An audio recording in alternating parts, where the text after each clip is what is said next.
Hello student. उम्मीद है कि आप सभी लोग सुरक्षित और स्वस्थ होंगे। आज की जो हमारी वीडियो है वो बीए सेकेंड ईयर के बच्चों के लिए है। उनका जो पेपर सेकंड है शिक्षा दर्शन, उसमें से हमारा जो एक टॉपिक है रविन्द्रनाथ टैगोर। आज का हमारा टॉपिक उन्हीं से संबंधित है कि रविन्द्रनाथ टैगोर के शिक्षा दर्शन क्या है। तो आज का हमारा टॉपिक है रविन्द्रनाथ टैगोर।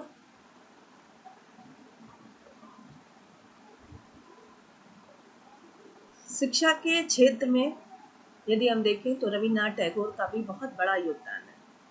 रविन्द्रनाथ टैगोर के बारे में तो आप सभी को मालूम होगा कि रविन्द्रनाथ टैगोर कौन थे। रविन्द्रनाथ टैगोर जो थे वो एक दार्शनिक हम कर सकते हैं, एक शिक्षा शास्त्री के रूप में कर सकते हैं। वो बहुमुखी प्रतिभा के व्यक्ति थे। रविन्द्रनाथ टैगोर का जो जन्म है वो कलकत्ता में हुआ था। एक प्रतिष्ठित और सुसंस्कृत परिवार में हुआ था।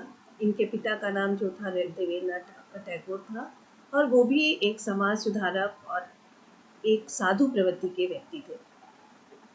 इनकी जो फैमिली थी वो सादा जीवन, उच्च विचार इनके परिवार की एक बड़ी विशेषता थी और इसी का जो प्रभाव है वो रविन्द्रनाथ टैगोर के ऊपर भी पड़ा। रविन्द्रनाथ टैगोर भी जो थे उन्होंने बचपन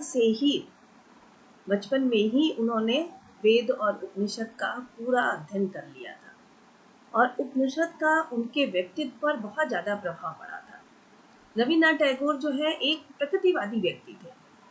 अब प्रकृतिवादी से मतलब है जिनको प्रकृति से प्रेम होता है।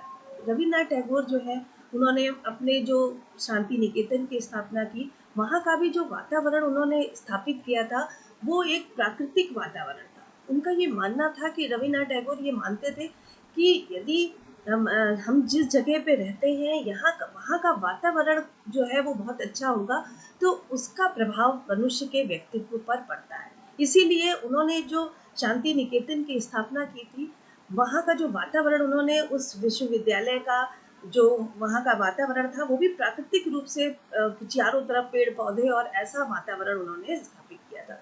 इसीलिए बहुत से लोग रविन्द्रनाथ टैगोर को जो है वो एक प्रकृतिवादी के रूप में मानते हैं। परंतु यदि हम प्रकृतिवादी हम पूरी तरह से उन्हें नहीं कह सकते हैं, इसलिए कि केवल वो ज़्यादा प्राकृतिक वातावरण की ओर ज़्यादा ध्यान देते थे या प्रकृति की ओर उन्हें ज़्यादा लगाव था, यही चीज़ मेन हम नहीं कह सकते कि जो रविन्द्रनाथ टैगोर हैं वो प्रकृतिवादी थे। प्रकृतिवादी के अलावा अगर हम देखें तो रविन्द्रनाथ टैगोर जो थे एक आदर्शवादी भी थे। क्योंकि आदर्शवादी जो थे वो आत्मा परमात्मा में विश्वास रखते थे और कहीं ना कहीं रविन्द्रनाथ टैगोर भी जो है उनके भी मन में आध्यात्मिक लगाव बहुत ज़्यादा था। वो भी आत्मा परमात्मा के अस्तित्व को स्वीकार करते थे। तो अगर हम उस तरह से देखें तो हम ये मानते हैं कि रविन्द्रनाथ टैगोर जो है वो एक आदर्शवादी भी थे और रविन्द्रनाथ टैगोर जो भी शिक्षा देने के पक्ष में थे वो उपयोगी शिक्षा देने के पक्ष में थे। तो कहीं ना कहीं उन्होंने उपयोगी शिक्षा, वास्तविक शिक्षा पर बल दिया। तो उनका जो शैक्षिक विचार थे वो प्रयोजनवादी से भी संबंधित थे। तो हम कहीं ये भी कह सकते हैं कि रविन्द्रनाथ टैगोर जो थे वो प्रयोजनवादी थे।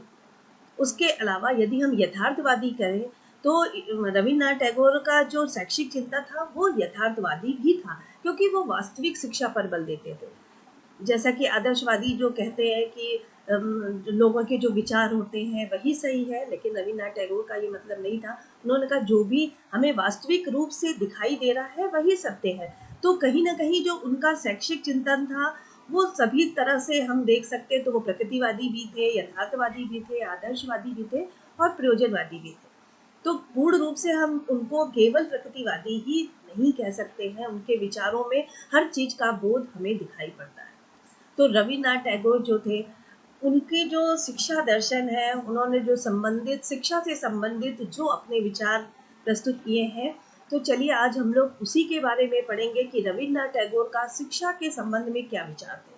ठीक है, तो ये जो हम लोग अभी देख रहे हैं अपने स्क्रीन पे कि टैगोर का शैक्षिक चिंतन क्या था।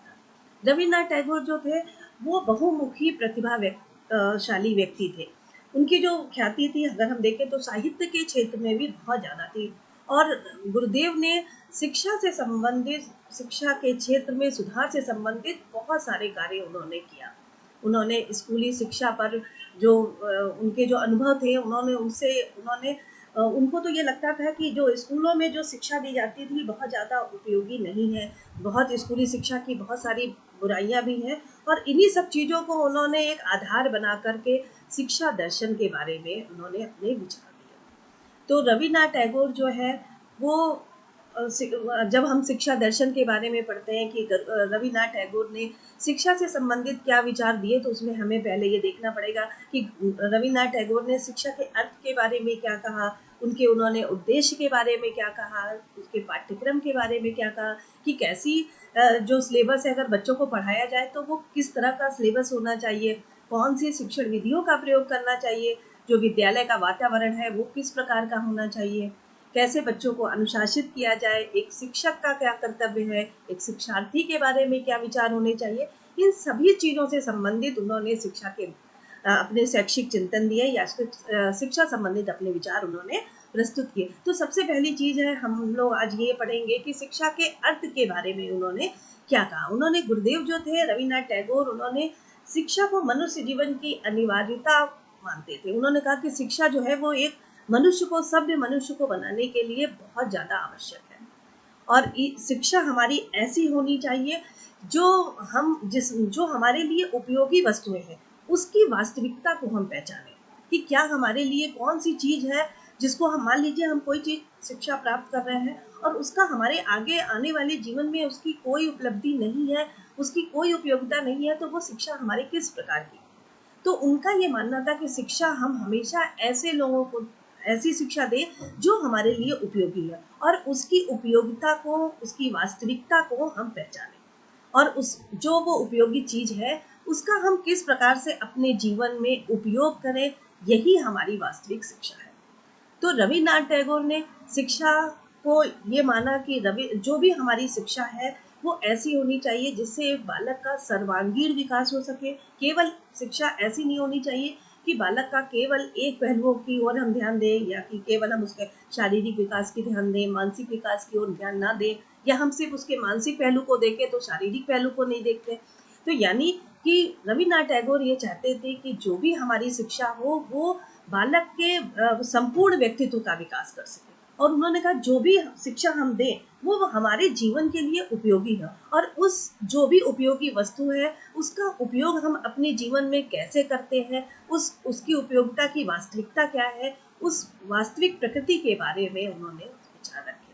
उन्होंने कहा शिक्षा हमारी, जो भी चीज़ हमें दी जाए वो हमारे आगे आने वाले जीवन के लिए उपयोगी विषयों को शामिल किया जाए। दूसरी चीज़ ये तो थी, उन्होंने अपने शिक्षा के अर्थ के बारे में बताया कि शिक्षा के द्वारा हम बालक का बहुमुखी विकास कर सके या उसके व्यक्तित्व का सर्वांगीण विकास कर सके। उसके अलावा उन्होंने शिक्षा के उद्देश्य के बारे में अपने विचार रखे। उन्होंने उद्देश्य में अलग अलग उद्देश्य बताया कि शिक्षा का क्या उद्देश्य होना चाहिए। तो उस उद्देश्य में उन्होंने सबसे पहले शिक्षा का उद्देश्य बताया शारीरिक विकास। उन्होंने कहा कि शिक्षा हमारी ऐसी होनी चाहिए कि बालक का विकास, शारीरिक विकास होना चाहिए। केवल ये नहीं कि हम बच्चों को शिक्षा दे रहे हैं तो सिर्फ हम उसका मानसिक विकास करें।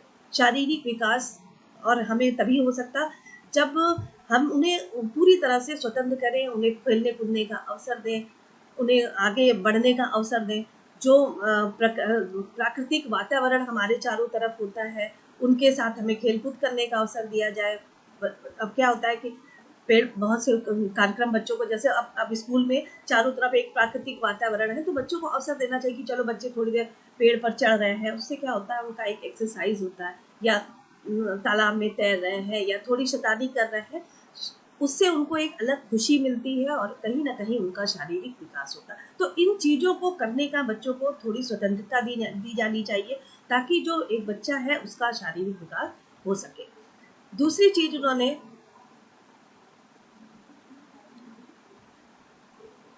दूसरा पॉइंट उन्होंने बताया है बौद्धिक विकास, कि शारीरिक विकास के साथ साथ एक बच्चे का मानसिक विकास या बौद्धिक विकास भी आवश्यक है। इसके लिए उन्हें केवल रटने पर ही बल नहीं देना चाहिए या कुछ विषयों के ज्ञान पर ही जोर नहीं देना चाहिए कि जो अब आपका सिलेबस है उस पर ही पूरा कंसंट्रेशन करिए, उसको आप दिन भर पढ़ते रहिए, उसका ज्ञान प्राप्त करिए। इसके अलावा उनको मानसिक शक्तियों के विकास पर भी उन्होंने जोर दिया, जैसे कि स्मरण शक्ति है, अपनी कल्पना शक्ति है, चिंतन है, तर्क है आदि के विकास में भी उन्होंने कहा बच्चों को इन चीज़ों के करने का अवसर देना चाहिए, उन्हें खुद सोचने का अवसर देना चाहिए और किसी चीज़ पर खुद चिंतन करने का समय देना चाहिए। यही चीज़ें जो है वो, अगर व्यक्ति किसी चीज़ के बारे में सोचता है, कोई बच्चा किसी चीज़ के बारे में चिंतन करता है, अपनी स्मरण शक्ति को बताता है, अपने काल्पनिक चीज़ों के बारे में सोचता है, तो कहीं ना कहीं को कुछ नए नए उपयोगी तथ्यों की भी खोज करता है, जो उसके जीवन के लिए कहीं ना कहीं बहुत उपयोगी होती है। तो बौद्धिक विकास तो शिक्षा का एक उद्देश्य है ही कि बालक का शारीरिक विकास के साथ साथ एक बालक का मानसिक विकास भी होना चाहिए। स्कूलों में बौद्धिक कार्यक्रम होने चाहिए, बच्चों के लिए छोटे छोटे क्विज प्रोग्राम रखने चाहिए, ज्ञानवर्धक कार्यक्रम चलाए जाने चाहिए ताकि बालक का एक ज्ञान का विकास हो सके। तीसरी चीज़ है हमारी, उन्होंने एक शिक्षा का उद्देश्य रविन्द्रनाथ टैगोर ने बताया कि व्यक्तिक एवं सामाजिक विकास की बालक, क्योंकि मनुष्य एक सामाजिक प्राणी है और ये शिक्षा के द्वारा ही हमें बताया जाता है कि बालक जो है अगर समाज में रहता है तो उस तरह से उसको किस तरह से समाज के लोगों के साथ उसका आचरण होना चाहिए, कैसा व्यवहार होना चाहिए, कैसे दूसरों के साथ वो अपना सामंजस्य स्थापित कर सके। इन चीज़ों की भी शिक्षा एक बालक को स्कूलों से देनी चाहिए। बच्चों की जो शिक्षा है केवल शारीरिक विकास बौद्धिक विकास के साथ साथ एक बच्चे के अंदर सामाजिक विकास या सामाजिक गुणों का भी विकास करना आवश्यक है। तभी तो बच्चा, जब क्योंकि समाज के एक दूसरे के साथ जब बच्चे मिलेंगे, एक दूसरे के साथ उनके आपसी सहयोग की भावना आएगी, प्रेम की भावना आएगी, और यही जो है हमारे आगे समाज का कल्याण कर पाएगा।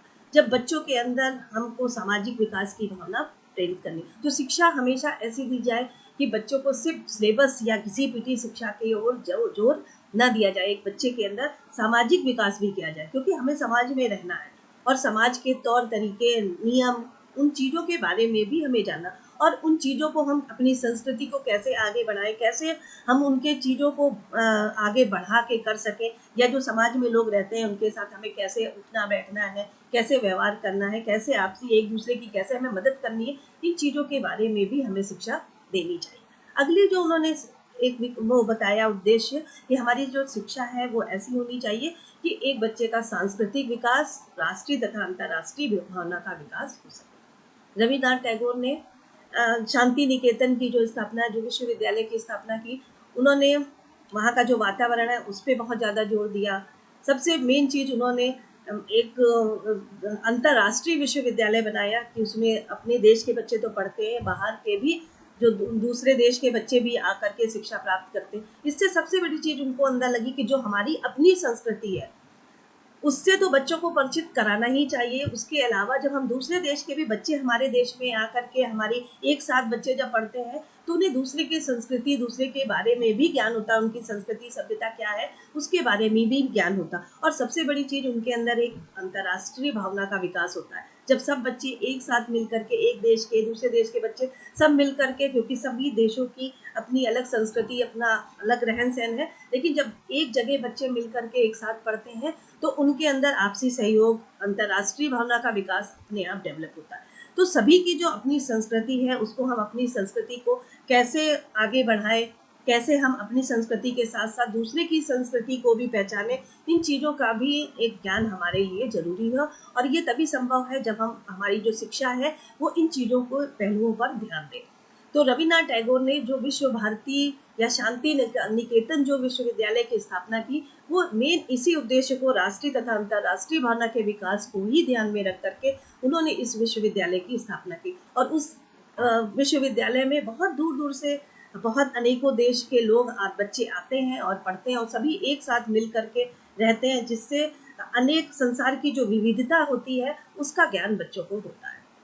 अगला हमारा पॉइंट है नैतिक विकास। नैतिक विकास भी शिक्षा का एक महत्वपूर्ण उद्देश्य है। केवल बच्चों को व्यवहारिक शिक्षा का ही ज्ञान नहीं देना चाहिए, बच्चों के अंदर एक नैतिक गुणों का भी विकास होना चाहिए। बच्चों में कैसे अनुशासन स्थापित किया जाए इसके बारे में भी बताना चाहिए। नैतिक नियम जो ब्रह्मचर्य है, अनुशासन है, ध्यान है, साधना है, इन चीज़ों के पर भी हमें चर्चा करनी चाहिए कि एक बच्चे को जो अगर स्कूल में रहता है तो उसको किस तरह से बैठना उठना है, किस तरह से अपने टीचर के साथ व्यवहार करना है, क्या अच्छा है क्या बुरा है, इन सभी चीज़ों का ज्ञान कराना हमारी शिक्षा का उद्देश्य है। तो उन्होंने नैतिक विकास पर भी जोर दिया। गुरुदेव जो थे वो मानवतावादी व्यक्ति थे और उन्होंने मानव को अच्छा बनाने के लिए बहुत ज़्यादा जोर दिया और इसीलिए